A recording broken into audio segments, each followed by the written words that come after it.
네, 안녕하십니까. 경실련 도시기억센터에서 정책위원장을 맡고 있는 전북대학교 황지욱 교수라고 합니다. 만나 뵙게 돼서 반갑습니다. 오늘 저희가 이 경실련 도시대학에서 다루는 주제는 도시재생과 관련된 것입니다. 오늘은 발제와 토론으로 세종시 도시재생지원센터장이신 김병우 박사님, 그리고 이용규 박사님 토론자로 모셔서 이용규 박사님은 강원도 네, 강원도 정성군 정선 도시재생지원센터입니다. 네, 센터장님 두 분 모셔서 발제와 토론을 통해서 이야기를 나눠볼까 합니다.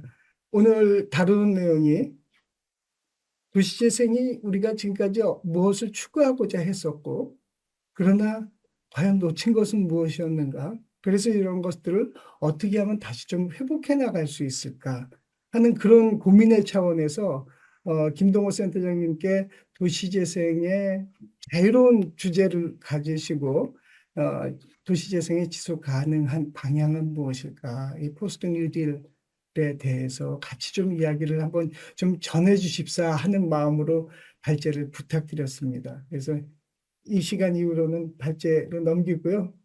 자연스럽게 해주시면 좋을 것 같습니다. 네. 네, 고맙습니다. 이동호입니다.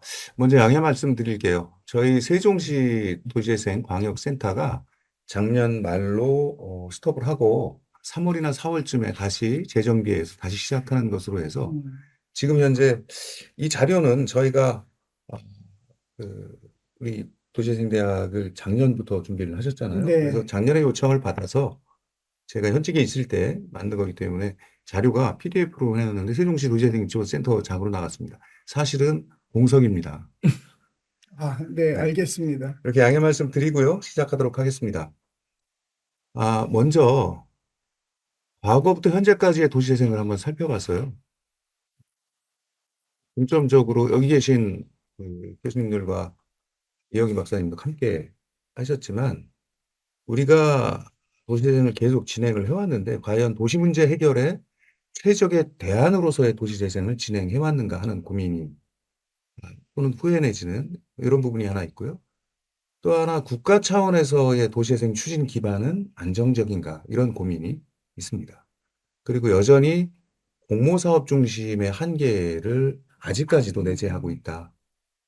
그리고 두 번째로 지금의 도시재생을 살펴보면요. 그 부동산 정책의 실패의 책임을 도시재생에게 묻는 아직도 그렇게 도시재생과 너무 뭐, 크게 해석하죠? 예, 개발과 발전이라고 하는 부분들을 이불법적으로 놓고 이 때문에 이것이 잘못됐다. 뭐 이렇게 네. 보는 경우가 아직도 있다. 이것은 뭐 도시재생에 대한 명확한 이해가 부족하지 않나 이런 생각을 또 하고요. 앞으로의 도시재생을 고민할 때 180도의 방향 전환이 가능할 것인가? 이런 물음이 있고요. 그리고 지금까지의 노력에 대한 의미 부여의 필요성은 전혀 없는 것인가? 그리고 한간에서 얘기가 되고 있는 지금까지 도시재생의 일몰이라고 하는 부분들은 과연 가능한 얘기인가? 이런 시각에서 발제를 준비했습니다. 먼저 진단과 과제 부분이에요. 뭐 진단을 해보면 단기적 성공 예상의 오류를 범하지 않았나. 저희도 그렇고. 그래서 현장은 사업이 완료된 이후에도 완성되지 못하고 지속 가능성을 잃어버린 채 표류하게 되는 경우가 많은데 너무 단기적 성공에 집착한 것이 아닌가 이런 생각이 들고요. 또 한편으로 보면 도시재생의 효과라고 하는 부분이 가시화되기가 굉장히 어렵습니다. 모니터링해서 다시 피드백해서 이제 현장에 다시 적용하고 하는 이런 장기화된 그 현장의 현황을 제대로 담지 못한 부분이 현재까지 존재하고 있다. 이런 부분입니다. 그러니까 여기서 네. 죄송한데 제가 잠깐 좀 네네. 끼어들면 예전에 뭐 자주 썼던 그림 중에 하나가 이렇게 화살표를 그리면서 도시가 생성되고 뭐 성장하고 쇠퇴하고 뭐 하면서 여기에 요 부분에다가 재생이 들어가고 뭐 젠트리피케이션을 관리해야 되고 뭐 그런 그림을 하면서 이게 도시의 하나의 사이클이다 그러면서 그것이 몇십 년에 걸쳐서 이루어지는 일, 또 내지는 몇백 년에 걸쳐서 이루어지는 일이라 그랬는데 이 도시재생 사업 5년 해놓고 평가하고 효과가 안 났다라고 말하는 거는 진짜 말도 안 되는 일이죠. 그렇죠. 이것은 마치 뭐 지구가 태양을 도는 것을 예. 달이 지구를 도는 것으로 네. 오인해서 예. 진행을 하는 이게 것처럼.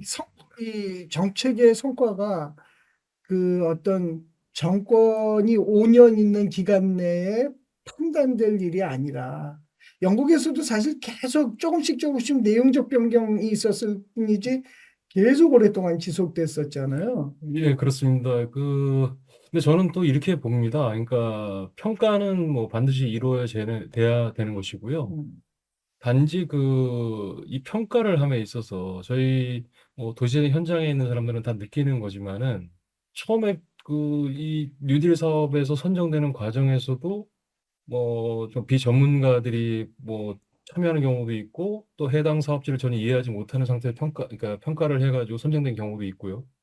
근데 이제 끝나고 나서 이걸 평가를 하는 데 있어서도 목표는 굉장히 이상적으로 뒀는데 실제 평가를 그렇게 해서는 지금 현재 현장에서 벌어진 일들을 제대로 평가할 수가 없거든요. 예를 음, 들어서 요 정책에 대해서 요 부분에 대해서 평가는 뭐 저는 당연히 해야 된다고 보지만 이거에 대한 애초에 지형별로 갖고 있는 재생의 목표까지를 다 싸잡아 가지고 음, 여기에 뭐 부동산 정책 이런 걸까지 같이 다 집어넣어서 하다 보면 이 자체가 평가 과연 될 수 있는 건가? 그러니까. 이거는 평가를 하지 말라는 얘기가 아니라 평가를 할 거면 좀 제대로 해라. 제대로 해서 정말 정석적 목표라든가 정량적 목표를 제대로 달성해. 요것만 가지고 일단 얘기해야 현장에서도 그걸 받아들이는데 음, 그러지 않고 뭐 추상적인 목표까지 다 갖다 집어넣고 부동산 정책이 실패했다. 왜 큰 뭐 사업 이런 것들이 안 돼 있냐. 현장에서 불만이 많다. 이런 식으로 싸잡아서 하다 보면 음, 현장에서 정말 열심히 뛰고 고생한 이런 사람들 입장에서 보면은 뭐라고 참 반박하기가 좀 모호해요. 저는 그렇게 봅니다. 방금 이용희 선생님 말씀하셨던 평가 부분에 있어서는 너무 단순하고 몇 가지 안 되는 평가 기준을 488개의 각 현장에 똑같이 적용하는 데서 오는 오류였다고 이렇게 음, 보고요. 현장의 특수성을 전혀 고려하지 않는 음, 이러한 평가 체계였다 생각을 하고요. 황주 교수님 말씀하셨던 장기적 플랜을 가지지 못하고 긴 호흡을 가지지 못하고 진행됐던 부분에 있어서는 마치 100m 달리기를 가는데 음. 10m를 뛴 것을 가지고 100m를 네, 예상해서 그러니까요. 금운동을 준 네, 것과 같은 네, 이런 오류를 네, 지금 범하고 있는 것이 네. 아닌가 이런 네. 생각이 드네요. 그러니까 100m는 다 뛰고 나서 뭔가 좀 해야 되는데 지금 저는 10m도 아니고 한 진짜 5m 뛴 것 같아요. 네. 그러니까 10m 뛴 거 가지고 하라 이거예요. 근데 그러니까 100m를 잣대를 놓고 자꾸 이제 이거 네, 얘기하니까 참 뭐라 반박하기도 뭐하고. 네, 좀 뒤에 나오겠지만 네, 그런 고민입니다. 어쨌든 네, 현장에서 뛰는 분들은 100m 목표를 음, 골을 목표로 해서 뛰고 있기 때문에 어떠한 상황이 되더라도 뭐 더디 가든 뭐 돌아가든 뭐 음, 굴르면서 가든 가야 되는 음. 현장의 숙명이라는 게 있지 않습니까? 네. 좀 좋습니다. 보면 죄송해요, 끊어서. 아니에요. 네, 그래서 보면 네, 이게 누구의 책임인가 이런 고민도 한번 해봤습니다. 정책의 오류인가 또는 현장의 오류인가 또는 중간 지원 기구의 잘못인가 또는 행정의 오류인가. 한편으로 보면 현장 실험의 오류라고 하는 부분도 있는 것 같습니다. 자체 동력을 마련하지 못하고 현장에서 눈으로 보여지는 사업 중심으로, 공간 중심으로 이렇게 진행을 하려고 했던 이런 오류들도 있는 것 같습니다. 보면, 여하튼 각각이 다 자기의 별명이 있겠지만 음, 어느 하나도 제대로 구성되지 못하고 흘러갔던 음, 이런 부분이 있지 않나. 그래서 누구의 책임인가로 보면 모두의 책임이지 않나 이런 생각을 그래도 그래도 좀 사실 지금 보여주셨던 자료 보면 저는 하고 싶은 말이 진짜 그쵸. 너무너무 많아요. 사실 말씀 안 하고 넘어가셔서 그러는데 불만이 많은 게 이게 예를 들어갖고 주민분들에 대해서도 다른 그 영상 녹화하는 데서는 주민분들이 가졌던 그 고집, 음.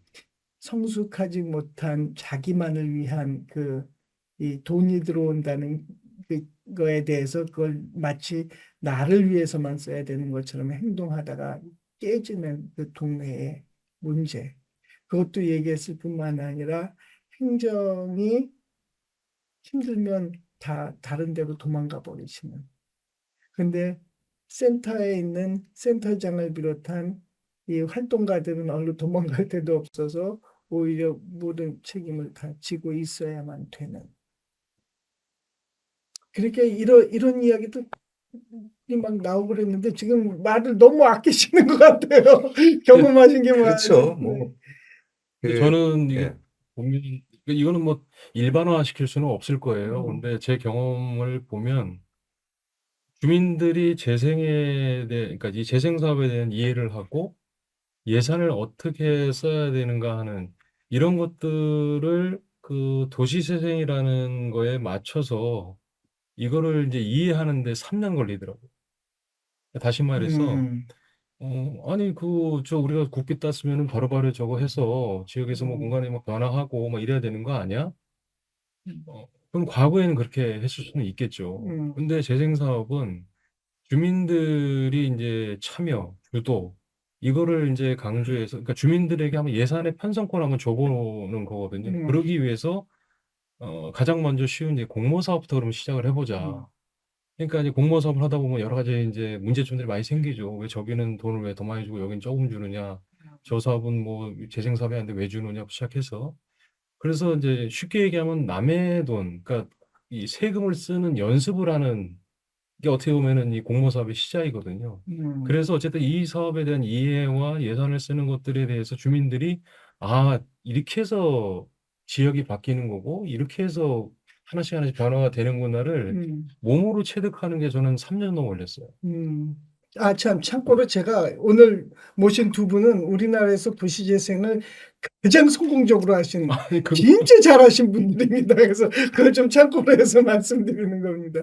네, 하나 보면, 네, 대선 같은 경우에는 2014년부터 준비를 했거든요. 주민들 역량 네, 강화하고, 2014년도죠. 그리고 네, 소규모 제한 사업이나 이런 네, 것들을 통해서 공동체를 좀 탄탄하게 하고, 갈등이나 이런 것들을 스스로 이제 봉합하고 겪어낼 수 있는, 이겨낼 수 있는 이런 주민 동력을 길러내거나, 그리고 주민들과 같이 함께하는 행정의 또 시스템을 바꿔서 네, 행정 동력을 길러내고, 근데 그랬던 것 같아요. 행정과 또는 그 정책과 주민이다라고 해서 주체들을 좀 나눠보면 어느 두 개의 정책이나 어느 두 개의 그 부분이나라고 하는 부분이 충만해 있으면 정책 아주 간단한 정책 하나 가지고도 사실상 보면 그렇습니다. 무슨 공모 사업이나 이런 것도 중앙정부 공모 사업도 아주 단순하고 심플한 공모 사업도 현장에서 어떻게 녹여내느냐에 따라서 훨씬 더 큰 성과나 효과를 가져올 수 있거든요. 네, 그래서 그렇게 보면 모든 주체들이 골고루 말씀드렸듯이 오류를 다 가지고 있다.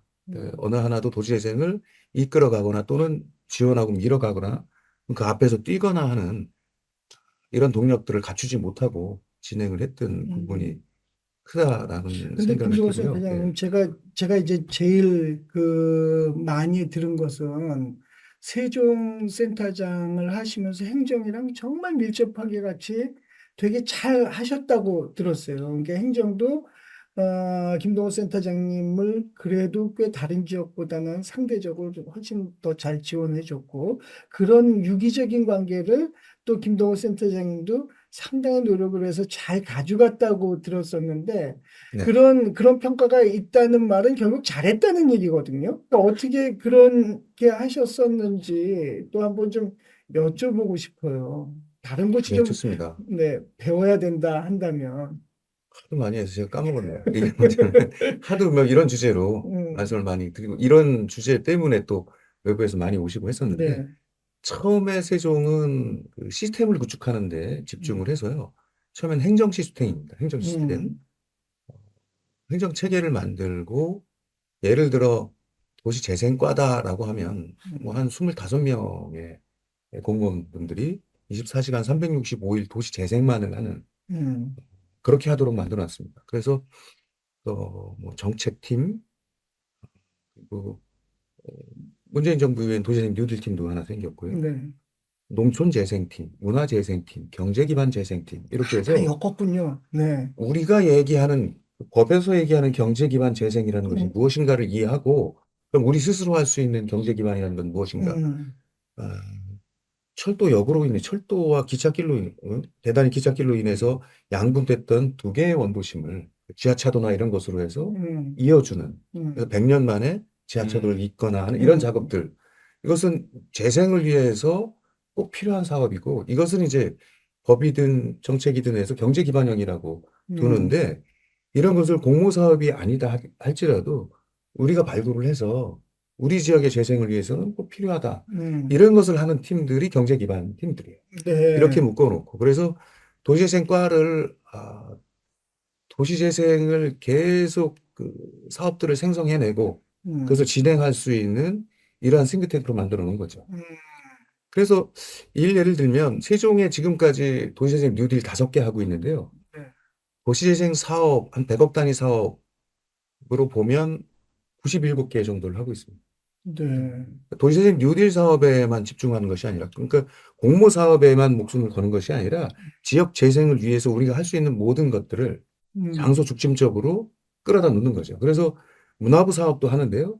문화부의 로드맵대로 사업을 하는데 우리는 우리가 만든 도시재생의 스타일대로 진행을 하면서 이것을 정리해서 올릴 때는 문화부의 요건에 맞게 정리해 올려주기만 하면 되거든요. 그래서 음, 행자부 사업, 산자부 사업, 뭐 국토부 사업뿐만이 아니라 농림부 사업 다 받아다가 우리 시스템으로 운영을 했던 네, 겁니다. 네. 그러니까 100여 개 사업들을 진행을 할 수 음, 있었고 올 초까지 올 초까지 한 8년 정도 됐는데요. 올 초까지 1조 700억 정도를 도시재생에 음, 투여를 했습니다. 네. 세종에 돈이 많아서 그런 것이 아니고 다 국비 사업을 발굴해서 진행을 했는데 이것이 그 부처에서 하는 그 사업이다가 아니고 우리가 진행하는 세종의 도시재생 사업이다라고 해서 음, 우리 사업 안에 우리 시스템 안에 녹여냈기 때문에 네, 성과가 있었다 이렇게 네. 말씀을 드릴 수가 있겠네요. 야, 행정 시스템을 이렇게 체계적으로 갖춰놓은 것이 사실 진짜 중요한 맨파워고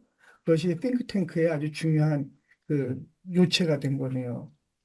그러고 보면 모두가 네, 어느 한쪽보다도 네, 모두가 골고루 자기의 역할들을 진행을 할 수 있는 시스템을 네, 꾸렸다 이렇게 네, 말씀드릴 수 있겠네요.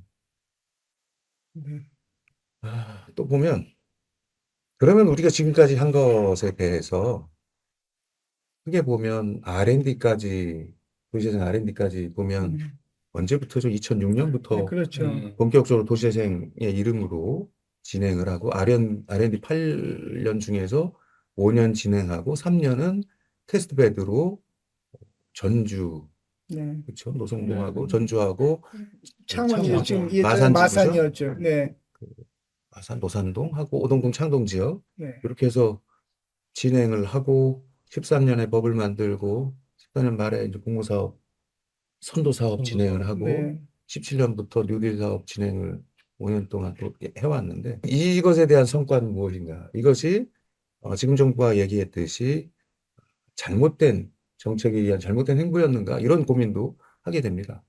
우리의 성과라고 하는 것은 어쨌든 도시재생 체계를 정비했다. 국가 시스템으로 제도화 시켜놓고 법을 만들고 제도화 시켜놓고 또 도시재생 전담 추진 기구도 국토부 안에 만들었죠. 행정 시스템.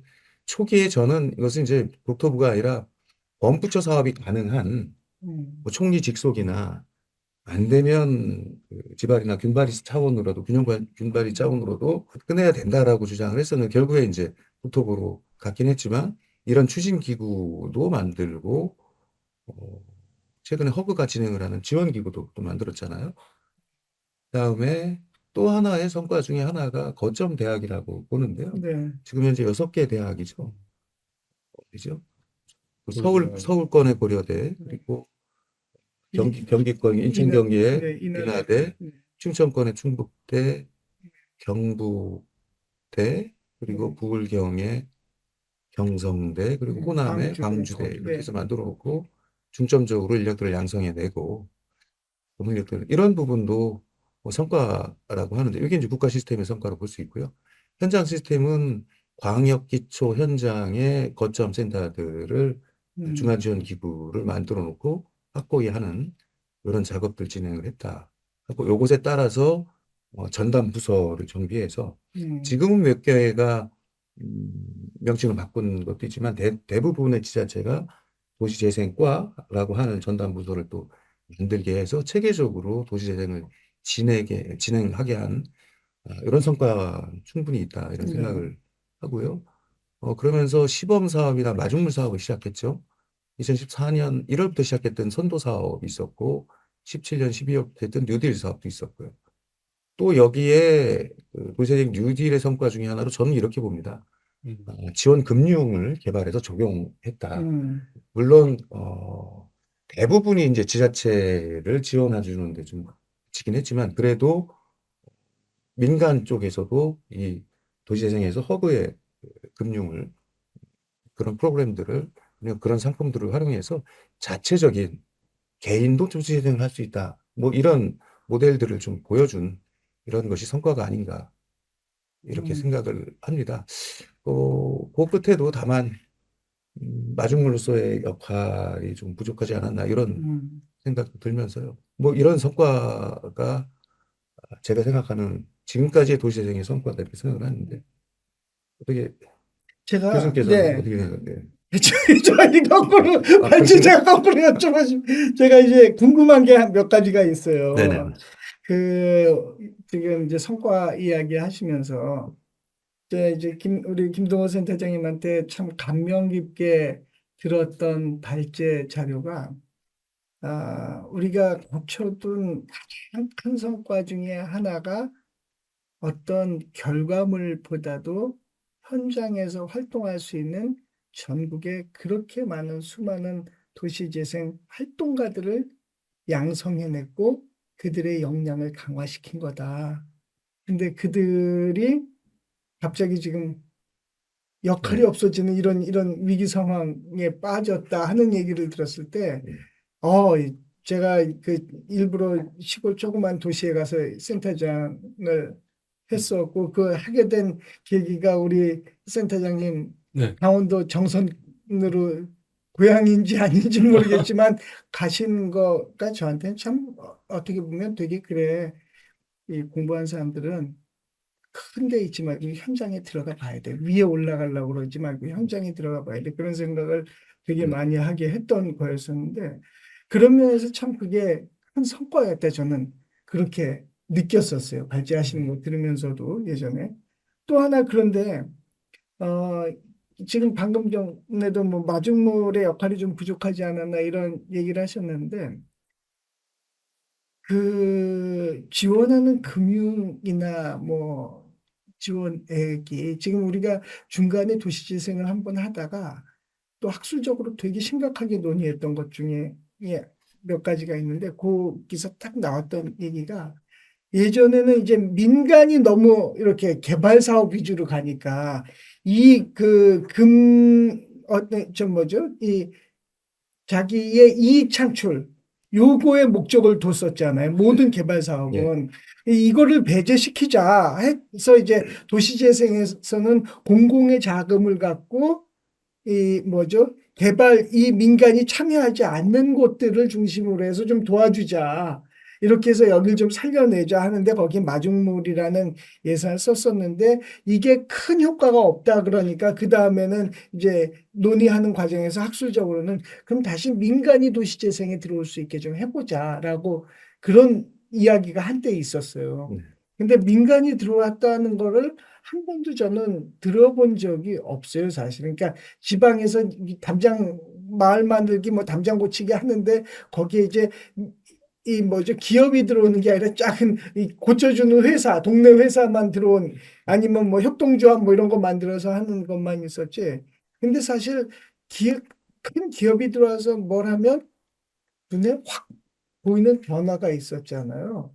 그런 거를 사람들은 되게 많이 재생에서도 기대하고 그랬었는데 우리가 그 말하자면 마중물이라는 그 국가가 지원했던 예산이 너무나 적었던 건 아닌가 그런 생각도 한번 해보거든요. 그, 그러니까 네. 기업이 입지를 할 정도로 그러니까 우리가 고기가 작으면 이 저 물고기를 잡을 때 너무 조그만 걸 쓰면 큰 고기들이 관심이 없는 것처럼 이게 큰 거를 해두면 그래도 큰 놈이 와서 덥석 물면서 뭔가 효과가 나는 게 있을 텐데 그런 생각이 지금 갑자기 드는 거예요. 그런 있을 테고 저는 그렇게 생각을 했습니다. 초기에도 네, 우리가 그 현장별로 큰 틀을 놓고 같이 고민을 하되 재개발, 재건축, 소규모 재개발, 음, 재건축이든 이런 부분도 같이 음, 함께 하면서 큰 그림과 원칙은 갖추되 네,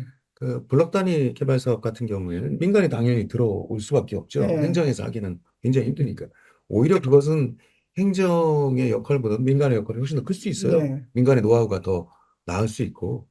그렇게 이제 열어주고 음, 행정에서 할 수 있는 기반 시설 부분에 있어서는 음, 행정에서 담당을 하고 그것을 다시 개발하고 거기서 음, 이익을 내고 또 일부분은 도네이션을 하고 이런 부분에 네, 있어서는 또 민간에서 또 잘할 수 있잖아요. 음, 이렇게 함께 콜라보로 역할을 가지고 진행을 하기를 바랬었는데, 그게 또 그렇게 이제 요구를 하고 했었는데, 음, 전반적으로는 행정 중심으로 하다 보면서, 제가 여기에 마중물로서의 역할이 부족하다라는 의미는 뭐였었냐면, 그래도 좋다. 우리는 함께 하겠다라고 해서 그래서 계속 같이 했잖아요. 네,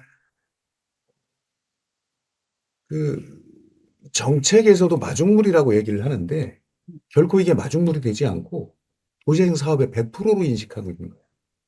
국토부도 음, 그렇고. 음, 이걸 마중물이라고 하면 이 그 한 바가지 물 가지고 음, 온 동네 사람들이 다 먹고 마실 물들을 그 맞아요. 뿜어내야 네, 되는데 그렇지 못하고 이 마중물이라고 준 한 바가지 물을 가지고 다 온 동네 사람들이 퍼먹고 고갈된 음, 이런 상황이 아닌가. 그런 의미에서 마중물로서의 역할이 절대적으로 부족했다. 음, 초기에는 연계 사업이라고 해서 58개, 그다음에 78개 이렇게 도시재생 뉴딜 사업과 함께하면 시너지 효과가 있는 사업들을 메뉴판 형태로 각 부처의 사업들을 메뉴판 형태로 지원을 해줬었거든요. 음, 함께 해라. 연계 사업이라는 이유로 함께 하면 좋겠다. 그래서 인센티브도 주겠다 뭐 이랬는데 막상 이제 뚜껑을 열고 사업을 해보니까 국토부는 연계 사업에 대해서는 전혀 신경을 쓰지 않고 음, 본인이 지원하는 사업에 대해서 얼마나 빨리 비용을 쓰고 공간을 만들었는가 이것으로만 가지고 평가를 하게 되는 결과가 온 거죠. 음, 그래서 더 이상 그 민간 참여나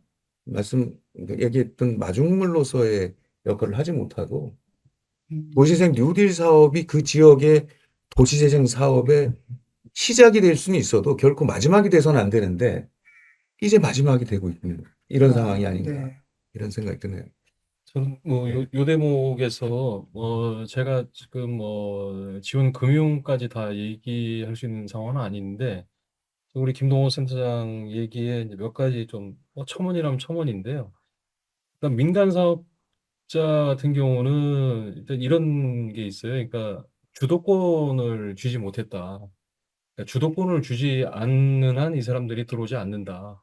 그러니까 또 이 사람들의 이제 그 개발 방식들이 있는데 그런 것들에 대해서 이제 그 기존 현존에 있는 도시재생이라는 제도 속에서 민간 사업자들이 일단 뭐 자기네들이 주도권이 없는데 굳이 뭐 하러 들어오냐 이런 게 하나가 있고요. 음, 또 하나는 뭐냐면은 이거는 저희 지역 경험인데 정말 그 지구 단위 어떤 특정한 지역을 한번 해보고 싶었어요. 네, 재생이라고 해서 반드시 옛날의 건물들을 리모델링하는 뿐만 아니라 음, 오래된 주거지를 정말 새롭게 싹 만들어서 나머지를 녹지로 만들고 한 곳에 주민들을 좀 아주 살기 좋게 뭐 노약자부터 해서 그런 계획들을 가지고 몇 군데 심지어는 사회주택 음, 쪽으로도 이렇게 그쪽 담당하시는 분 그쪽 회사하고도 얘기를 했는데 일단 지방이다 보니까 사업성이 없다. 음, 그러니까 제가 있는 정선, 태백 이런 데를 돌아보시더니 사업성이 없다라고 이렇게 평가를 하시더라고요. 음, 그러니까 이제 들어오고 싶으나 자기네들도 뭔가 이익 창출이 돼야 되는데 음, 그러기에는 너무 좀 단위가 작다. 이런 걸로 인해 가지고 이제 결국은 이제 정말 하고 싶었는데 그거를 못한 측면이 또 있고요.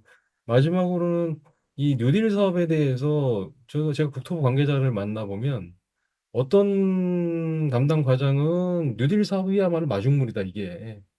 자기는 이거 마중물이라 생각한다, 얘기하는 사람이 있고, 또 같은 국토부인데 어떤 분은 이건 마중물이 아니라 이거 어쨌든 3년 안에, 뭐 4년 안에, 5년 안에 이거 사업 끝내야 된다. 여기서 뭔가 성과를 내야 된다. 또 이렇게 마치 이게 그냥 전부인 양 또 이렇게 얘기하는 경우들이 있더라고요. 그러니까 근데 저는 어쨌든 지역에서도 그렇고 뉴딜은 정말 마중물이거든요. 국비라는 걸 통해서 지역이 여러 가지 이제 이 사업을 통해서 연계하고 또 새로운 것들 거기에 또 행자고 다른 산업 이런 사업까지 심지어 문화재청까지 네, 이거 다 끌어올 수 있는 하나의 그런 계기가 될 수 있는 것들을 만들어야 되는데 너무 이거를 그냥 사업을 위한 사업으로만 딱 생각했던 거 아닌가. 네, 네. 이 마중물이라는 단어 하나 해석하는 거를 놓고도 공무원들 사회에서도 이렇게 완전히 갈려버리면, 그렇죠. 이 그치? 저희가 R&D 하면서부터 네, 마중물이라는 표현을 썼는데요. 네, 계속 선도 사업 같은 거 하면서 마중물 사업, 마중 사업 이렇게 네, 많이 썼거든요. 오히려 선도 사업 하기 전에도 네, 우리가 함께 모여서 하는 첫 번째 사업은 마중물이다. 이런 네, 표현을 써서 이제 네, 국민들하고 함께 하는 이런 네, 시스템을 짜고 했는데 그러면서 마중물이라는 사업, 마중물 사업이라는 용어는 계속 쓰는데 명확히 이것이 무슨 의미의 마중물 사업인지에 대한 이해는 없었던 것 같아요. 모든 사람들이 맞아요. 공통적으로 공유하지 못했던 것 음, 같습니다. 이제 2장 들어가네요. 네, 해탁에서 착 해서 여러분 지루하지 않게 네. 하려고 했는데 좋습니다. 죄송해요. 자꾸 끼어들어서. 그래서 부문별로 네, 어떻게 지금 상황에서의 앞으로의 도시재생의 지속 가능성을 확보할 수 있을까를 제가 고민해 봤습니다. 그래서 정책, 센터, 경제, 시설, 인력, 사업 이렇게 6가지 분야로 음, 나누어서 정리를 했습니다. 도시재생 정책의 지속 가능성이라고 하면 개념의 확대가 필요할 것 같아요. 지금까지의 공동체 중심의 주거환경 정비, 그리고 문화센터든 어울림센터든 대단히 한두 개의 시설에 음, 집중했던 것에서 수도권 주거와 지방 중소도시의 당면 과제에도 집중을 해야 되지 않느냐. 이러려면 아까도 말씀드렸던 한 가지, 한두 가지의 기준이나 음, 틀이 아니고 각각의 도시들이 가지고 있는 특성에 맞는 기준과 틀, 목표, 그것에 맞는 로드맵 이런 것들이 인정되어야 되지 않느냐. 이것은 이전의 얘기일 수도 있지만 앞으로의 네, 도시재생이 있어도 이 부분은 중요하지 않나 이런 생각을 하고요. 영역 또한 공간뿐만이 아니라 지역 경제, 문화, 주거, 복지, 거기다가 농촌 부분인데요. 음, 또 하나 안타까운 부분들이 도시지역, 원도심, 도시지역의 도시재생 사업과 뉴딜 사업과 농촌 지역의 뉴딜 사업이 똑같은 기준으로 진행이 됐다는 것입니다. 이게 음, 다르죠. 예를 네, 들어 농촌 지역에서는 그 소방도로나 이런 것도 제대로 정비되지 않는데 이 국비 사업으로는 소방도로 사업을 할 수 없다. 매칭 사업으로도 음, 절대 할 수 없다. 소방도로는 니들이 해야 되니까. 국비 사업은 뭘 해요? 문화센터를 짓는 겁니다. 음, 동네 불이 나면 온 동네가 다 불나서 다 불타 없어질 마당에 음, 대단히 문화센터를 만들고 있습니다. 그 동네 전 주민이 다 들어가도 텅텅 빌 만한 이런 문화센터들을 짓고 있는 이런 오류가 그것 때문에 생기지 않았나. 그래서 농촌으로 보면 지금까지 정부가 중점적으로 두었던 부분들이 농업이지 농촌 부분에는 약하지 않았느냐 이런 생각이 많이 들고요. 그렇기 때문에 농촌의 기초생활 인프라를 만드는 작업이나 이런 부분도 좀 세밀하게 접근을 해야 된다. 음, 그러니까 이런 조금 사이드지만 이런 말씀을 드리면 초기에 제가 어느 도시에서 활동할 때인가요? 농촌에 이제 쌈중공원 만든다고 했더니 시골 지역에 쌈중공원 만드는데 그래서 비용이 필요하다 해서 막 이렇게 했더니 어느 공무원이 그러시더라고요. 아니 뺑 둘러보면 맨 녹색이고 다 산이고 풀인데 무슨 공원이냐고. 그래서 제가 이런 얘기를 했습니다. 손주가 놀러 오면 아장아장 돌진한 애가 아장아장 걸어 다니는데 저녁 먹고 저 산에 가서 놀다 와라. 이럴 사람이 누가 있겠느냐. 그 지역도 똑같이 도시와 똑같이 그런 것에 대한 욕구는 다 있는 겁니다. 그러니까 우리가 농업에는 중점적으로 진행을 했지만 농촌 지역에 있어서 너무 농촌 소정주구를 만든다거나 하는 부분에 있어서는 약했지 않았나. 그래서 앞으로의 도시재생도 농촌을 포괄하고 관련된 영역들을 포괄하는 이 확대된 영역을 가져가야 된다 하는 말씀 드리고요. 음, 실행화 전략들이 좀 필요할 것 같아요. 그 도시재생을 제가 이제 계속 강조하는 말씀인데 특정 지역에 특정 꼬리표가 달려있는 돈만을 가지고 특정 부서에서 특정 사람들과만 하는 것이 아니라 모든 부서에서 전 행정구역 단위로 모든 사업으로 확장을 시켜야 된다. 그래서 도시재생을 특수회로 푸는 것이 아니라 일반회로 바꿔내는 작업들을 해야지 도시재생의 지속 가능성을 담보할 수 있다. 이런 말씀을 좀 드립니다. 그리고 말씀드렸던 행정조직 체계, 의사결정 체계 또는 거버넌스 체계, 또는 센터를 운영하고 하는 부분에 있어서도 시스템화 시켜놓는 부분들이 좀 필요하겠고요. 제도화도 필요한데요. 상정과 지원 조례 이런 부분을 뭐 지금 유행처럼 하는데 세종에도 초기부터 진행을 해서 우리가 상정과 지원한다 그러면 이 자리가 경실련이시기 때문에 다 잘 아시겠지만 그 재래시장 육성법에 의한 재래시장 정도로만 생각을 하고 인정시장 이외에 널브러져 있는 상가들, 거리 주변의 상가들은 지원을 받지 못하는 사각에 있는 경우가 굉장히 많은데요. 상정과 지원 조례를 제정함으로써 그들도 재래시장과 똑같은 이런 지원을 받을 수 있는 이런 경제 제도도 그러니까요. 네. 필요하죠. 그리고 금융상품, 민간이나 중앙에서 금융상품을 만들어서 이제 민간 참여를 활성화시키는 이런 부분도 필요하고요. 하나는 그 거버넌스 제도인데 세종에서 이런 경우가 있었습니다. 이런 도시재생 거버넌스를 조치원 지역에서 진행을 해서 한 100명 정도 뽑아서 그 지역에서 10원 한 푼 이래도 공적 자금을 쓰는 이런 사업들에 대해서는 그들이 다 의결하고 자문하고 할 수 있도록 만들어 진행을 했는데 효과가 굉장히 좋았어요. 그래서 세종시 전체로 확장을 하자 해놓으니까 읍면 지역에 우리가 얘기하는 도시재생, 원도심의 도시재생인 거죠. 이런 무슨 전통적인 도시재생인데 새롭게 만들어지는 신도시에는 재생의 개념, 공동체의 개념이 필요 없을까? 이런 고민도 하면서 요청을 하는 신도시 지역들도 있었어요.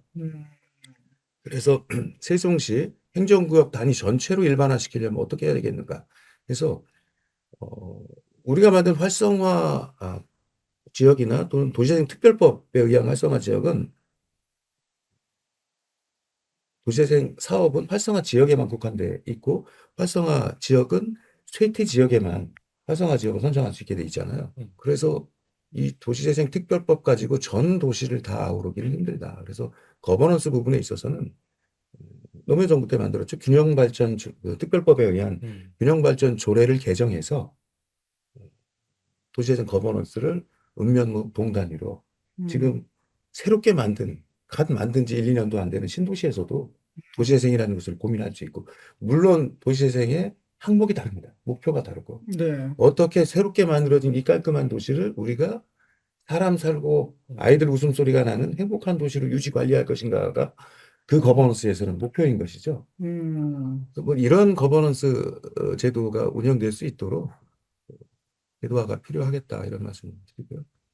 또 하나 센터의 지속 가능성인데요.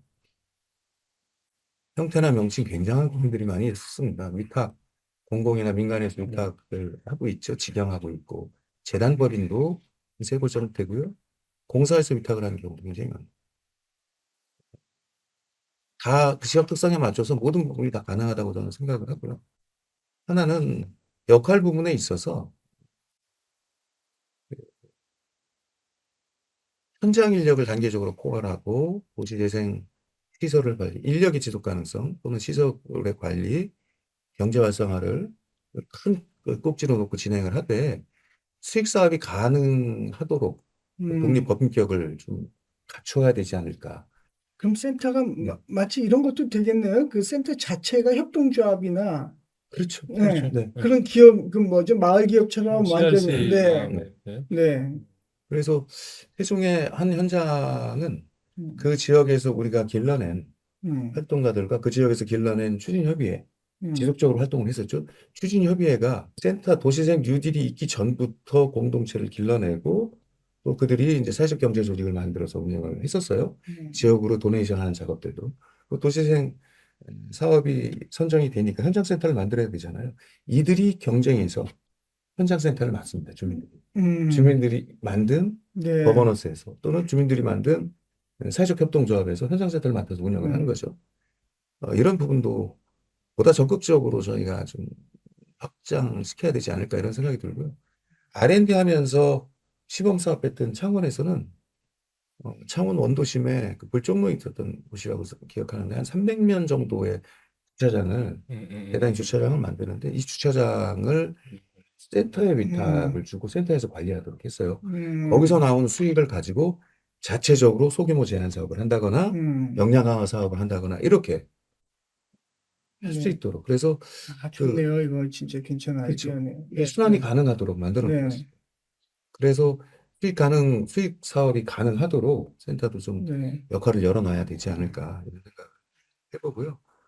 하나는 조금 안타깝긴 한데 국가센터위원회 이런 부분에 있어서 저는 센터를 국가 차원으로 국가에서 끄집어내서 국가 차원으로 국가기구도 만들어야 되고 그리고 이제 국가센터라는 것도 또 하나 만들고 네. 허그나 LH의 구성물인 네. 이런 지원기구가 아니고 제대로 된 센터를 만들고 거기에서부터 이제 광역, 기초, 현장 이렇게 해서 각 센터, 각 그 중간 지원 기구가 국가센터랑 함께 하면서 네. 한쪽 발을 같이 담그고 있으면서 위상과 네. 또는 사업비 일부도 또 자유롭게 네. 받아서 진행을 하고 위상과 이런 부분들을 만들어낼 수 있어야 된다라는 것을 네. 중점적으로 이전 정부의 국회에 가서도 말씀을 드리고 네. 세미나나 이런 게 네. 계속 했는데 결국에는 한 발짝도 못 나갔던 안타까운 네. 것입니다. 그래도 여전히 그런 부분이 필요하다.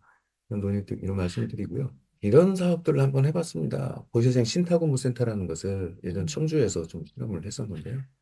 그 시나 또는 민간이 가지고 있는 대단히 건물도 좋고요, 소규모 건물도 좋고 이런 것을 신타공부센터에서 위탁을 받아서 도시재생 신타공부센터에서 위탁받아서 그 지역을 살리는데 유리한 업종이나 유리한 기관을 유치를 해서 노태 그 임대료나 이런 부분들을 현저히 저렴하게 하고 그리고 서서히 그 임대료가 높아가면서 어느 시점에 있어서는 시장 가격을 정당한 시장 가격을 받도록 하면서 이게 이제 단계적으로 관리를 해 나가면서 좀 상향 평준화시키는 이런 작업들을 했었는데요.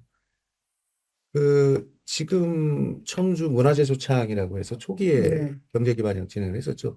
그것도 청주시 도시재생 신탁공부센터에서 위탁받았던 건물이에요. 아, 그런가요? 그래서 네. 이곳을 어떻게 하면 살릴 것인가 이런 걸 하다가 여러 가지 고민을 하다가 1순위, 2순위, 3순위 뭐 이런 부분도 찾아서 진행을 했었는데 그래서 그 국립박물관도 그렇죠. 국립미술관이죠. 미술관 분원도 유치하고 이런 작업들 좀 했었는데요.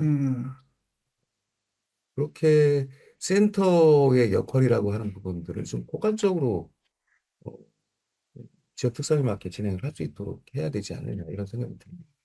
여하튼 경제적인 작업이 가능하도록 아까 수익 사업도 가능하도록 해야 된다는 말씀 드렸지만 경제적으로 작업이 가능한 이런 형태의 센터가 되어야 되지 않느냐. 그래서 자체적인 사업들을 스스로 발굴해서 진행을 할 수 있도록 그 국가나 지자체 또 민간에서도 지원해서 할 수 있도록 이렇게 그러니까 우리가 각 지방연구원 이런 거 만들면 투자를 받는다거나 또는 후원을 받거나 기금을 조성하지 않습니까? 국토연구원도 그 기금이 있고 각 지방연구원도 기금이 있잖아요. 센터도 그렇게 하자는 거예요. 기금을 예를 들어 뭐 부산발전연구원 같은 경우에는 부산은행에서 뭐 대단히 비용을 또 후원하고 기금으로 한 부분도 있고 그래서 센터도 민간에서도 기부를 받고 후원을 받고 또 지자체의 그 비용 또는 국가의 비용을 받아서 공모 사업을 진행을 하고 이렇게 해야지 모든 것이 국비나 그 지자체의 대응 자금에 의존할 수밖에 없는 상황이 되니까 아까도 말씀하셨듯이 주민들은 다 어디 가고 활동가들은 다 어떻게 해야 되느냐. 그렇죠. 환경들은 가버리고 이런 상황이 그런 상황에도 하나도 대처할 수 없이 그냥 부서져 버리는 이런 상황이 발생하는 게 아닌가 이런 생각을 했습니다. 적극적 NPO로 전환해야 된다는 말씀. 아, 진짜 여기서 생각하지 못했다. 여기서 잠깐 제가 좀 또 지나가면 얘기 못 할 것 같아서 말씀을 드리면 너무 이제 좋은 말씀을 해주셨는데, 작년인가요? 작년 말에 국가균형발전위원회에 이제 그 연말 행사 때 이제 참여를 했는데, 그때 이제 그 연간 평가를 하면서 이제 우수한 사례들을 다 그날 모아 그런 자리였어요. 그래서 저희 이제 제가 있는 그 정선 사복의 뉴딜 사업이 우수 사례로 이제 선정이 돼서 그날 행사를 갔는데, 그때 평가를 했던 평가단장자 이름은 기억 못 하는데 여성 교수분이었는데 그 말씀을 하시더라고요. 이 우수한 사례들, 특히 성공한 사례들의 핵심을 자기가 한마디로 보면 중간 지원 조직이 다 있더라. 음, 그거였었습니다. 의외의 얘기를 하시는 것 같은데 이런 생각 한편에서 했는데 음, 그렇게 말씀하시는 거예요. 이 성공한 데들의 가장 특징이 가장 하나를 꼽으라면 중간 조직, 지원 조직의 역할이 무척 컸다. 거기에 대한 자율성을 주고 거기가 이런 가교 역할부터 해서 여러 가지 일을 한 데들이 보면 다 음, 성공한 사례다. 이제 그 얘기를 하더라고요. 저는 뭐 100% 동의를 하고요. 지금 이제 김동호 센터장이 센터 지속 가능성을 얘기했는데 여러 가지 지금 하기 위해서 뭐 지금까지 여러 지금 키워냈던 이런 자원들이 있는데 앞으로 이런 것도 더 발전 방안으로서 해야 되는데 그러려면 어쨌든 센터의 역량이 일단 그 맨파워라든가 이런 것들이 굉장히 커져야 되고 또 음, 신탁 업무라든가 이런 거 하려면 그 센터에서 또 특히 센터장이 또 그런 역할을 굉장히 또 잘 해 나가야 되거든요. 음, 사업의 영역도 확장을 해 나가야 될 것이고, 또 깊이도 있어야 될 거고, 그래야, 야, 저 중간 지원 조직이 우리 지역에서 어떤 하나의 독특한 역할을 해내는구나. 그래야 거기에 대해서 이제 지속적으로 지원도 될 수 있는 거고. 근데 저 같은 경우는 지금 이제 지역에 신협하고 지금 이번에 새롭게 일을 좀 도모하기를 했어요. 네, 그래서 이제 정성군 관내에 이제 총 4개의 신협이 있는데, 청년 학교를 지금 이제 지역의 인구 소멸이나 이런 문제가 이제 특히 저희 지역 그런 게 심하기 때문에 그래서 신협이 좀 참가했으면 좋겠다. 음, 방법이야 뭐 여러 가지지만 제가 그 머릿속에 드는 생각은 이 청년 학교에서 배출된 그 어떤 팀이라든가 이런 데에다가 파격적으로 좀 지원을 해줘라. 음, 한 5억을 뭐 정말 뭐 이렇게 좀뭐 5년간 10년 동안 한다든지 아니면 그 이상의 어떤 조건을 해서 지역에 안착하거나 새로운 사업을 벌이는 데 있어서 전혀 부담 안 갖게 할 수 있도록 그런 것들이 바로 이제 그게 또 어떻게 보면 신협의 본연의 역할이기도 하더라고요, 보니까. 네, 그래서 그런 것들이 좀 연결이 이제 좀 돼야 되는데 결국은 그 도생센터 지속 가능성은 뭐 여러 가지 지원도 중요하지만은 그 센터 자체가 갖고 있는 지역 내에서 좀 이상 역량 이것들을 어떻게 키워낼 것이고 어떻게 증명을 했느냐. 음, 근데 왜냐하면 그렇지 않으면은 계속해서 이 센터를 그냥 뉴딜 사업을 하는 하나의 수행하는 기관, 3년 내에 끝나는 기관, 네, 자꾸 이런 식으로 인식이 되다 보니까 네. 근데 그렇게 가서는 안 되거든요. 그러니까 이용수 센터장님, 제가 이용규 센터장님, 네, 죄송해요. 제가 지금 말씀하시니까 참 괴로운 게 이 중간 지원 조직이라는 센터에 있는 직원들이요. 비정규직이에요. 네, 거기다가 이런 교육까지 또 받고 뭘 하라고 그러면 말하자면 지금 하고 있는 일도 사실 불안한 가운데 하고 있는 건데. 미안해서 말을 못하죠. 음, 말씀. 네. 그러니까 이제 그런 생각이 드는 게 제가 이영규 센터장님은 워낙 그 지역에서 제가 해온 거를 다 보고 있으니까 그래서 그게 이제 합심이 돼 갖고 전부 다 이렇게 움직이고 있는 거고 거의 직원들이 거의 정착한 상태처럼 살아가고 있지 않나요? 그죠? 그렇죠. 근데 예, 이제 다른 데는 보면 거의 뜨내기예요. 어떻게 하면 탈출할까? 제가 뭐 좀 이런 얘기하면 그렇습니다만 저희 센터에 있던 직원에게 제가 그런 얘기를 했었어요. 여기에서 너희들 영구직이 아니니까 언제든지 그 더 좋은 일자리로 간다 그러면 난 잡지 않는데 여기서 너희들 역량을 키워라. 그리고 있는 동안 최선을 다하자. 내가 도와줄 수 있으면 다른 데도 다른 더 좋은 직장으로 갈 수 있게 도와주마 그런 얘기를 했는데 어느 날 갑자기 이 친구가 진짜 더 좋은 직장으로 가게 됐어요. 네. 그러면서 하는 말이 뭐냐면 이제 그 시골 도시 이름을 시시라고 그러자고요. 시시. 네, 뭐 골골 그럴까요? 골골. 네. 야, 드디어 골골 탈출이다. 음. 센터에서 그렇게 만세야 골골 탈출. 3년 만에 탈출 이렇게 얘기한 거예요. 2년 만인가. 거기 있던 직원들이 다 어떻게 된지 아세요? 쟤는 탈출했고 나는 난 이 감방에서 못 나가고 있는 애야. 이렇게 갖고 분위기가 확 이상해져 버렸어요. 그래서 제가 되게 아끼던 그 직원이었는데 그 말 듣고 저 뭐라고 그러진 않았어요. 이게 심정이란 말이에요. 네. 예? 이게 그러니까 어쩜 뭐 다른 데로 어떻게 하면 잘 될 수 있어요? 이런 경우 있습니다. 이 센터 구성원들은 저는 이제 저희 센터 직원분들께 그렇게 얘기를 했습니다. 여기가 네 평생 직장이 될 수는 없다. 더 좋은 곳으로 가라. 학교로 가든 또는 뭐 국책연구원으로 가든 그러려면 너 공부해야지. 해가지고 그 교수 만나서 박사 과정에 넣어주고 뭐 이래서 가는 친구들도 있고 네. 여기를 그러니까 한 단계 업그레이드 하는 발판으로 삼아라. 그러면 굉장히 열심히 또 하죠. 여기가 네 평생 직장이다. 이런 것이 아니고. 근데 이제 그 센터의 구성원들은 그렇게 보고요. 이 활동가들 있죠. 센터의 구성원으로서 함께하는 활동가들도 있고 또 개별적으로 하는 활동가들도 있고. 그래서 저희가 조금 긴 호흡으로 그런 부분들은 준비를 했어요. 그리고 이제 저도 계속 다른 지자체도 그렇게 준비를 하는데 예를 들어 현장은 바로 딱 만들어지자마자 현장 사업을 해야 되는 그렇죠. 이 스트레스 때문에 뽑아진 그 구성원들을 가지고 새롭게 뭐 장기적인 교육을 하거나 이런 스트레스를 주기가 힘들어요. 그 시센터 운영하시고 뭐 광역센터 운영하고 또 시센터 운영해 보셨지만 그 현장의 직원들은 계속 스트레스를 받아요. 국토부에서 시를 쪼여들면 시에서 퇴근하려고 하는데 뭐뭐뭐뭐 내일 아침까지. 그럼 뭐 어떻게 해요? 국토부에 날라왔는데. 그러면 이렇게 자료 만들려고 막 이렇게 하고 있는데 그런 것보다는 어쨌든 시나 기초나 광역은 조금 자유롭죠. 그런 곳에서 긴 호흡을 가지고 준비를 해야 되는 것이 바로 활동가들 양성하는 과정이거든요. 세종 같은 경우에는 활동가 양성을 하는데 2년 반이 아무리 타이트하게 해도 2년 반이 걸리거든요. 그 말씀하셨잖아요. 근데 2년 반이 네. 걸려도 도태되시는 분들이 있어요. 현장에서 힘들어하시고.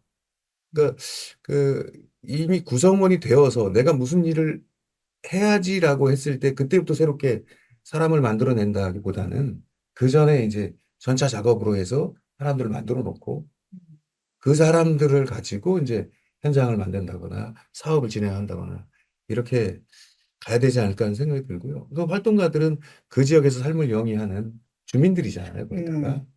그래서 그분들은 떠나지 않고 지속적으로 동네를 위해서 주민들이 아닌가 이런 그러니까 생각이 뭐 들어요. 일반화 시킬 수는 물론 네. 없죠.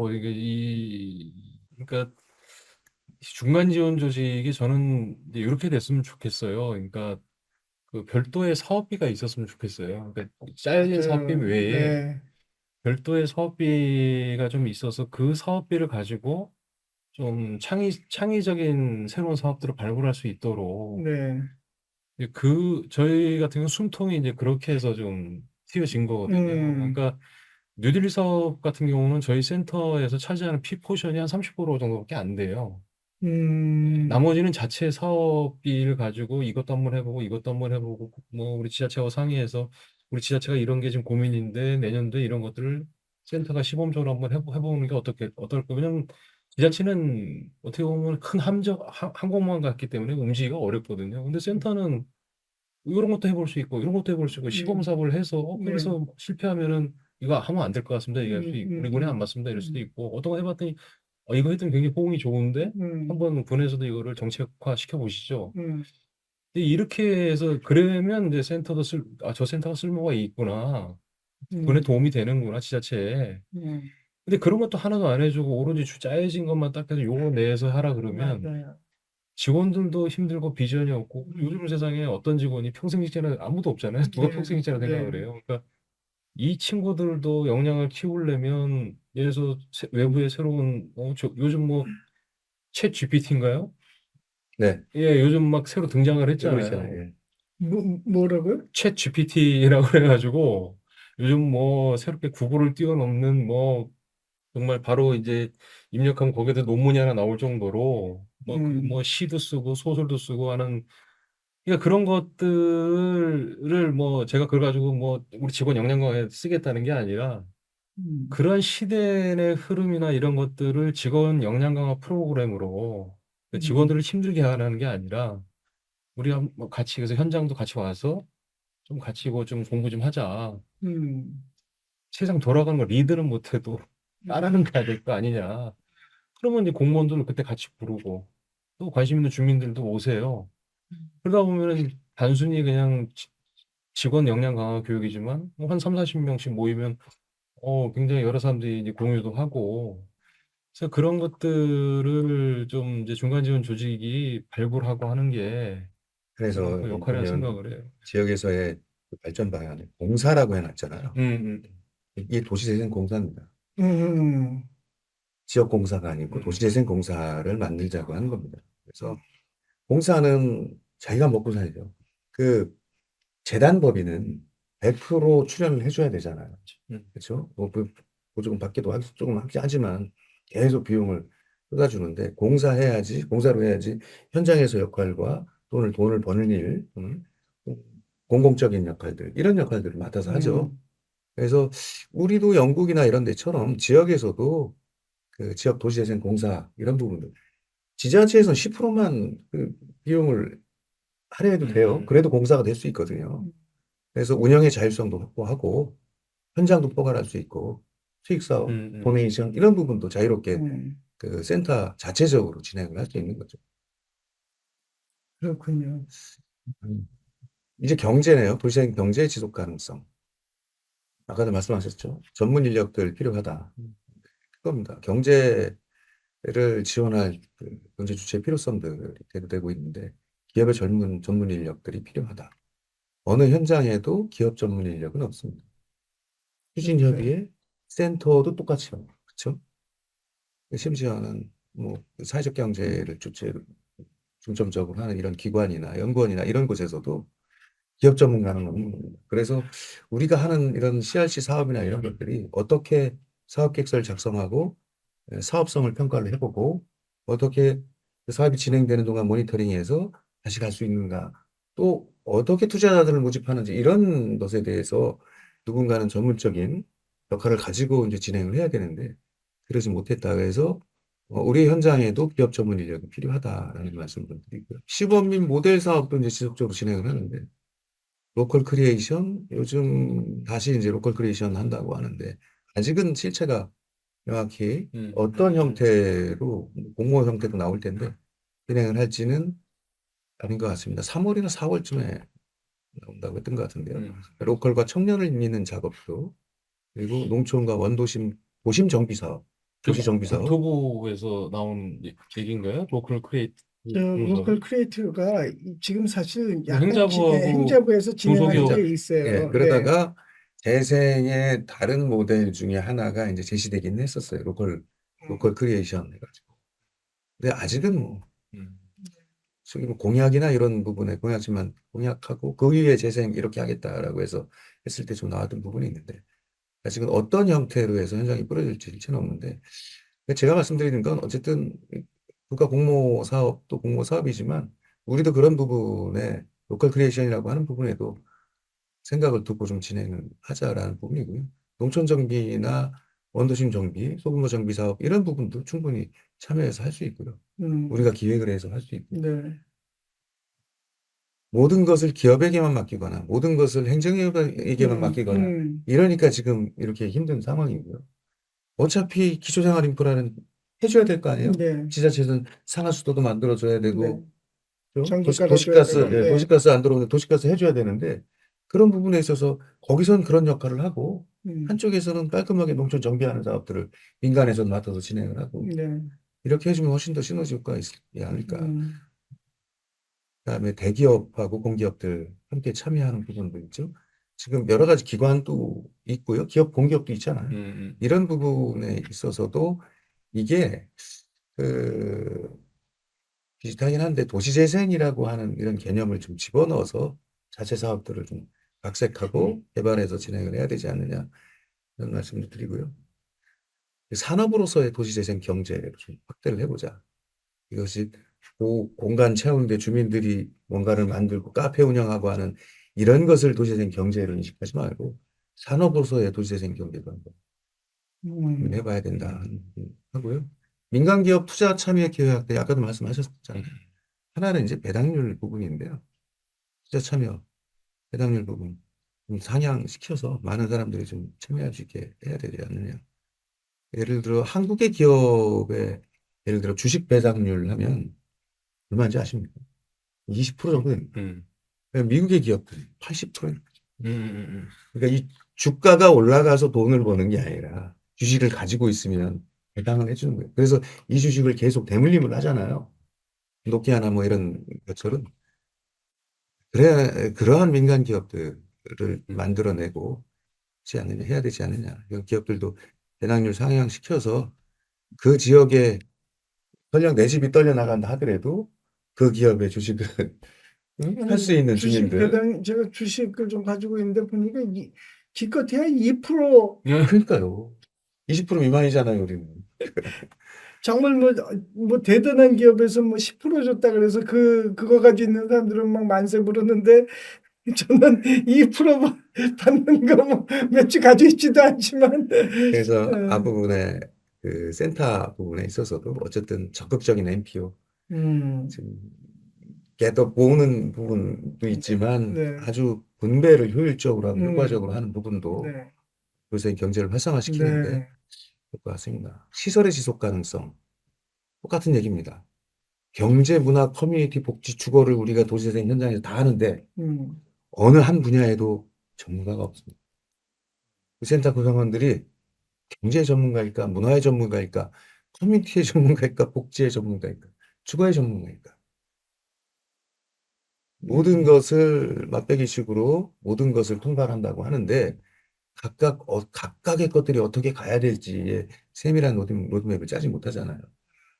우리도 우리 탤런트에 맞게 자기 역량을 길러서 시설이라고 하는 부분에 있어서 공간 운영의 전문성 이런 부분들을 확보해야 되지 않느냐. 공간도 다 두리뭉실하죠.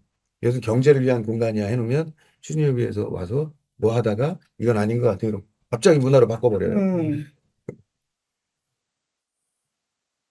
그런 부분이 있습니다. 공간을 우리 같으면 공간을 하나 만들어 놓고 음, 그래 놓고 이제 그 즈음에 가서 다시 시작한다. 무엇으로 쓸 것인가. 처음에 했던 두리뭉실한 얘기들은 다 어디 가고 하다 보니까 힘들 것 같아. 우리가 수익성 내서 이 공간 운영이 힘들 것 같아. 그럼 엉뚱한 공간은 또 바뀌잖아요. 근데 명확히 민간에서는 아주 단순하죠. 우리가 무엇을 할 것인가를 명확히 짜놓고 음, 그것에 맞는 공간을 만들잖아요.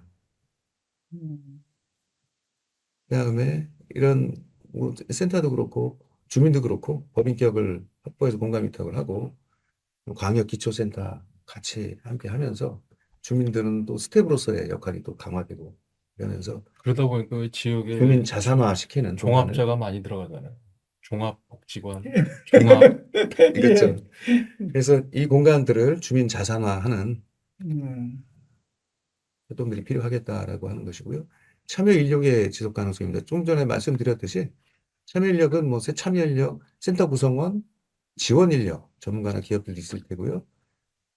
현장에서 하시는 활동가분들도 활동 현장 인력이 있고요. 개별 연구원이나 관련 부서, 연구부서에서 일하시는 연구 인력들도 있고요. 지속 가능성에 있어서는 조금 전에 말씀드렸듯이 분야별 전문성을 강화시키고 그런 쪽으로 노력을 해야 된다라는 일례를 들면 도시재생 시설 관리에 대한 매니저로 또 활동을 할 수 있고요. 또 몇몇이 모여서 도시재생 디벨로퍼로 지금도 이제 몇 개 이제 괄목할 만한 이러한 도시재생 디벨로퍼들이 나오죠. 이런 부분에 있어서 적극적으로 이것을 하려면 어떻게 해야 되는지 좀 아주 그 활동가를 양성하거나 디벨로퍼를 양성하는 이 전문적인 프로그램도 좀 돌리면서 디벨로퍼 음, 구성을 좀 해야 될 것 같다 부분이 있고요. 원도심, 농촌, 신도심, 경제, 문화, 주거, 청년, 여성, 가족 필요한 부분들을 같이 좀 묶어가면서 함께 할 수 있는 청년 크리에이터, 로컬 크리에이터로 좀 구체화 돼야 되지 않느냐. 이 도시재생 활동가라는 이름을 무엇의 전문가인가, 어떤 사람인가로 조금 세밀하고 구체화 시키는 작업이 좀 필요하지 않을까 하는 생각입니다. 도시재생 사업의 지속 가능성인데요. 민간 투자 사업의 확대가 적극적으로 필요하죠. 절대적으로 필요한 겁니다. 이것은 모두에도 같이 말씀을 했기 때문에 구체적인 설명 드리지 않고요. 금융상품은 이제 벤처금융이나 메자닌 금융, 일종의 그 외국 같은 경우 영국도 그렇고 이런 부분이 굉장히 활성화되어 있는데 그 후불제 채권인 거죠. 음, 그러니까 아이디어가 있고 적극성이 있고 의지가 있으면 누구든 같이 모여서 그뭐 PF나 이런 것들을 금융권으로부터 지원받아도 이렇게 낼 수 있는 이게 도시재생을 목표로 했을 경우에 우리가 이제 허그에서 지원하는 부분도 이런 개념은 아니지 않습니까? 그 일반 금융에서 하되 담보가 똑같죠. 그런 것은 똑같이 그렇게 지원을 하되 이자가 쌀 뿐이지. 네. 그래도 저도 그것은 그래도 지금까지보다는 진일보했다고 보는데 거기보다 더 적극적으로 나가서 이렇게 PF나 이런 부분들이 자유롭게 일어날 수 있도록 좀 해놓으면 음, 청년뿐만이 아니라 담보가 하나도 없고 땅도 없고 돈도 없는데 의지가 있고 아이디어가 있고 이런 청년들이나 이런 분들이 함께 모여가지고 도시재생 사업에 민간 참여로 참여를 할 수 있지 않을까. 국토연구원에서도 6년 전인가 이 부분을 연구를 했었는데요. 너무 이제 깊게 가지는 못하고 조금 이런 부분이 뭐 금융부가 필요하다라는 정도에 좀 그쳐서 도시재생 기업 설립 이것은 그 각 현장이나 이런 부분들을 그 행정구역을 넘어선 기업도 필요할 수 있을 것 같고요. 먼저 도시재생을 했던 분들이나 활동가들이 좀 모여서 고민해야 될 부분이 이 부분이 아닌가 이런 생각을 음, 좀 음, 하고요. 모델을 계속 이런 모델이 필요하다를 가지고 울부짖기보다는 그런 것들을 우리가 이제 모델로서 우리가 스스로 만들어 보는 작업들이 필요하다 이 음, 생각이고요. 할 수 있는 사업들이나 어떤 형태가 좋겠는가 이런 부분들은 자료로 좀 네. 참고하시면 좋겠습니다. 마지막이네. 이거 끝나고 마무리를 하시면. 네. 현 상황에 대한 이해와 대응인데요. 좀 그렇게 함께 봐주셨으면 좋겠습니다. 다른 형태의 도시 재생이다. 이렇게 이해를 해주셨으면 좋겠어요. 지금 음, 정부에서 진행하고 있는 부분들이 이것은 전혀 다른 것이다라고 해서 선을 긋는 순간 우리의 역할들이 이제 음, 없어져 버리잖아요. 그래서 그렇죠. 이것은 네. 다른 생각을 가진 사람들의 뭐 또는 다른 시각에서의 다른 형태의 도시재생이다라고 해서 우리 스스로가 좀 포괄적으로 이해하려는 노력이 음, 필요하지 않을까 이런 생각이 좀 들고요. 그리고 또 하나 지금도 남아있는 많은 현장에서는 모델과 성과를 좀 표현할 텐데 이것이 국토부에서는 돈을 얼마 썼습니까? 협동조합 몇 개 만들었습니까? 라고 물어도 우리는 그 협동조합을 만들기 위해서 이러이러한 구체적인 활동들을 했고 그렇죠? 예산을 못 썼는데 요 예산을 못 쓰는 것은 이러이러한 거, 그러니까 좀그 성과의 표현을 달리하는 음, 방법들을 음, 우리가 스스로 고민해서 그렇게 보여주면 그것도 성과가 되지 않을까. 그리고 네. 나중에 보면 이렇게 해서 이만큼 썼는데 뭐 무슨 성과가 있어라고 할 때 내놓을 수 있는 게 고작 협동조합 몇 개고요. 음, 공간 몇 개 만들었고요. 이건 말고도 훨씬 더 할 말이 많지 않을까. 네. 지금 뭐 맞습니다. 우리들이나 이 방송을 보시는 분들이 지금도 고민하시고 하는 행보 하나하나가 다 성과가 될 수 있도록 네. 정리하는 작업이 또 필요하지 않을까 이런 생각은 네. 첫 번째 그죠? 문제 접근의 네. 네. 시각에 다시 돌아가서 보면 180도 방향전의 가능성이라고 하는 부분들 극단적 선택일 수 있죠. 180도 방향 전환 가능하지 않다. 저는 이렇게 생각을 하고요. 지금까지 노력에 대한 의미 부여의 필요성은 이것이 성과가 어떻든 그러든 그것을 음, 따질 때가 아니고 우리는 아까 말씀하셨듯이 몇 미터 보지 않았을 뿐이잖아요. 네. 100미터를 목적으로 했을 때. 그래서 우리가 지금 더한 발전을 위한 저변으로 지금까지의 모든 공과 사는 과학원을 음, 이렇게 활용해야 된다.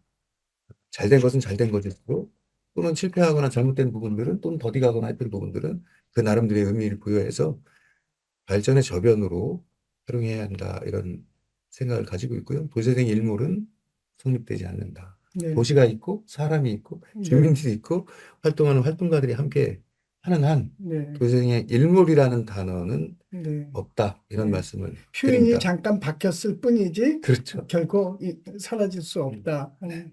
네. 이은규 센터장님 한 말씀 좀 마지막으로 또 오늘 이제 마지막인가요? 포스트 뉴딜 도시재생 지속 가능성을 찾는 자리에서 한번 해주시면 좋겠어요. 그러니까 저는 도시재생 사업을 진행을 하면서 항상 과정이라고 생각을 했습니다. 과정 또는 어떤 최종 목표를 가는 데 있어서 중간 목표 정도로 재생 사업을 생각을 했었습니다. 많은 자리에서 얘기를 했지만 이 재생이라는 거의 어원이 주인이라는 이제 유전자라는 데서 이제 시작이 됐는데, 그러니까 리제네레이션이라는 건 유전자를 바꾸는 일이거든요. 그러니까 이거 얼마나 어려운 일입니까? 지금까지 살아왔던 나의 삶의 패턴도 바꿔야 되고 살아왔던 방식을 바꾸고 하는 어마어마한 일인데 이거를 3년 만에 한다, 5년 만에 한다. 제가 너무 포괄적으로 잡는지는 모르지만 이제 그렇게 생각을 했기 때문에 이런 뉴딜 사업이나 지역에서 하는 것들은 그 목표를 최종 목표를 달성하기 위해서 중간에 우리가 지금 제대로 가고 있는 건가? 요 정도 달성을 했으면 주민들께서 좋아하시고, 온 길이 뭐 틀린 길은 아니었구나. 이걸 확인하는 작업이지, 이 재생 사업이 우리 김동호 센터장 말처럼 일몰은 존재하지 않는다. 음, 끊임없이 그 재생의 목표로 가기 위한, 저는 그걸 마음의 재생이라 표현을 했는데, 음, 우리의 마음이 정말 이 도시에 살면서, 어쨌든 지금까지 이기적이거나 아니면 정말 약탈하거나 이런 식의 어, 경제 속에서 살아왔다 그러면은 법으로 함께 살고 나보다는 약자를 위해서 뭔가를 배려하는 그런 것들을 만들어가는 것이 우리 궁극적 목표인데 거기를 가기 위한 하나의 과정으로서의 재생들을 지금까지 해왔다. 음, 쉽지 않고 또 쉽지 않을 것이라 생각하고 많은 분들이 지역 현장에서들 지금 고생들 많이 하시는데 우리 가는 길은 틀리지 않았다라는 것들을 좀 잘 알아주셨으면 좋겠고 네. 마지막으로 좀 이거는 제가 감히 드릴 수 있는 말씀인지 모르지만 이 내용을 보시는 많은 센터장님들의 책임이 되게 큽니다. 어깨도 음, 무거우시고 센터장님들께서 한 발 더 좀 띄워주시고 음, 공무원들하고 싸우려 하지 마시고요. 공무원들을 잘 이해시키고 설득하고 그들을 어, 정말 좋은 대로 인도하는 것도 또 센터장의 역할입니다. 어, 그리고 새로운 대안들을 끊임없이 제안하시고 어, 감동을 또 주시고 하는 게 무엇보다 센터장들이 해야 될 역할이라고 저는 생각을 합니다. 그래서 지금까지도 고생하셨지만 앞으로도 이 재생은 끝나지 않아요. 재생을 포괄하는 단어는 저 아직까지 지금 본 적이 없습니다. 정비가 재생을 포괄할 수는 없습니다. 이 재생은 굉장히 중요한 단어고요. 저도 계속 될 거라 저는 생각을 합니다. 네. 예. 고맙습니다. 김동호 저는 센터장님. 잠깐 말씀드리면 지금까지의 재생이 로드맵과 지침에 의한 재생이었다라고 하면 앞으로의 재생은 자율, 알아서 음, 해라고 하는 재생으로 변화되는 것이 아닌가 이런 생각이 들고요. 이것도 우리가 언젠가는 겪어야 할 음, 과제다라고 우리가 좀 이해를 하면서 왔었잖아요. 그래서 보다 그것이 좀 격하게 갑자기 아주 큰 벽처럼 다가왔을 뿐이다. 빨리. 음, 그래서 이 지속 가능성에 대한 숙제를 어차피 우리가 겪어야 될 그리고 우리가 풀어야 될 과제라고 하면 그 숙제를 풀어가면서 하나하나 풀어가면서 이 위기를 기회로 삼는 네. 계기가 되었다. 그 시점이 지금이 아닌가 이런 생각이 네. 합니다. 감사합니다. 오늘 이야기 해주신 걸 듣는데, 이 도시재생의 지속 가능성은 충분히 확보될 수 있다라는 것을 네. 느끼는 것 같아요. 그리고 오늘 내용이 정말 넓었다 하는 생각을 했습니다. 제가 생각하지, 사실 제게 참 큰 약점이 이 경제적인 면에서 보는 거였었거든요. 금융, 뭐, 이런 차원, 어떻게 하면 이게 더 접목이 잘 돼서 스스로 잘 이렇게 시장에서 돌아가는 메커니즘으로 만들 수 있을까, 그런 거였었는데, 그런 고민을 다 보게 해주셨고, 또 하나 이야기를 하면서 느꼈던 게 도시재생을 우리 김동호 센터장님이 진짜 상당히 넓게 보고 있다 하는 느낌을 받았습니다. 그러니까 어떤 물리적인 것에서 끝나는 것이 아니라, 즉 공간에서 끝나는 것이 아니라 공간의 영역도 넓어지는 거고, 또 도시재생을 집행하는 이 중간 지원 조직이 공사와 같은 형태가 되도록 하는 그런 체계를 만드는 것도 중요하고, 또 이 뭡니까 도시재생 경제가 이 돌아가도록 하고 후불제 채권 같은 것까지 도입하고, 또 더 나아가서는 이 로컬 크리에이터를 양성하는, 그러니까 어떤 물리적이고 뭐 경제적인 이런 면만이 아니라 사람에게까지 결국은 집중돼서 이런 어떤 전문가를 양성해내는 것이 우리에게 아주 중요한 당면 과제 중에 하나다. 이걸 놓치면 안 된다. 이렇게 되게 넓게 이야기를 많이 해주신 것 같은 느낌을 받았어요. 제가 정리를 좀 잘했나요, 아유, 그때는? 훌륭하십니다. 네. 그래서 사실 시작할 때 우리 김도호 센터장님 뭐 한 20분이면 끝나겠죠 했던 게 벌써 이렇게 오랜 시간 동안 여러분과 이야기를 나눴습니다. 오늘 이 자리에 아무 비용 없이 오셔 비용도 들이지 못하고 참석해서 발제 맡아주신 우리 김동호 센터장님, 그리고 또 토론 맡아주신 이용규 센터장님께 진심으로 감사드리고, 자주 이런 자리 있으면 오셔서 도와주시면 고맙겠습니다. 즐겁네요. 네, 재밌네요. 오늘 감사합니다. 네, 고맙습니다. 말씀해주셨습니다.